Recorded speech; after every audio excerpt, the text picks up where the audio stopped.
Welcome to Creative Masterpiece Level 5 of 9. Where do you get the skills? The skills necessary to turn an idea into a creative masterpiece. Some skills you know by discovering the trick. Other skills you build up over time. But did you know that there are tricks involved in both? In this video, we'll cover quite a few tips that are not covered in any of my other videos. I've included links in the description to tips from other talks.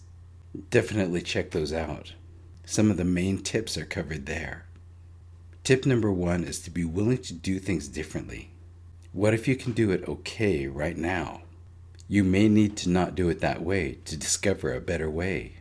That may mean that you need to be bad at something for a while. Plan your timing so that you don't make your team lose an important game. Tip number 2 is similar. You can avoid the struggles of tip number 1. Never let yourself get comfortable with a method. When I learned to play piano, I tried to never play the same piece twice the same, ever. That keeps you creating, and you get good at covering up for mistakes. When music is in 5 flats, don't rekey the music. 5 flats is not harder for your fingers than no flats. It is all mental to overcome. Tip number 3 is to look for opportunities to learn, disguised as criticism. If someone criticizes you, sometimes, but not always, it's a compliment in disguise. Someone very good will not waste their words on a beginner, but they may become most itchy when they see you having tremendous potential. Look for this case. Find a way to tap it. They may be offering you their help. Tip number 4 is to be willing to try somebody's advice, particularly if there's no harm in trying, and particularly if they're willing to walk you through the process. Some solutions are a simple step, but too complex to explain why. You may not know it works until you try it. Then you can ask them why it worked. Tip number 5 is when someone offers a solution, sometimes you need to interpret it in your own way, or have someone else explain it again. There may be an analogy more familiar to you, or it could be that their solution is good, but not for that reason.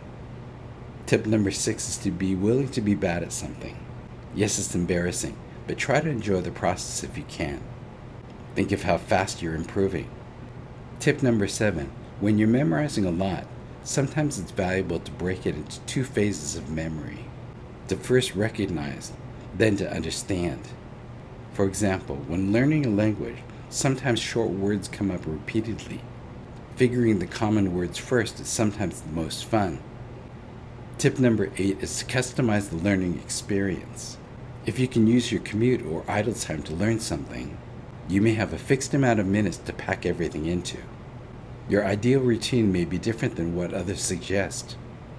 Tip number 9 is to make your project small while learning. Perhaps work on the small part that teaches the most. Tip number 10 is to make it fun. Motivation may be the biggest barrier. I find it is helpful to have an audience that enjoys it. Bonus tip number 11 is to fight your own laziness. Getting started is sometimes a barrier. Maybe it is human nature that you don't want to stop what you're already doing. Don't want to go to bed at night, then don't want to get out of bed in the morning. Make yourself get started to the point where you are interested. Hope you found those 10 plus tips interesting and got something out of it.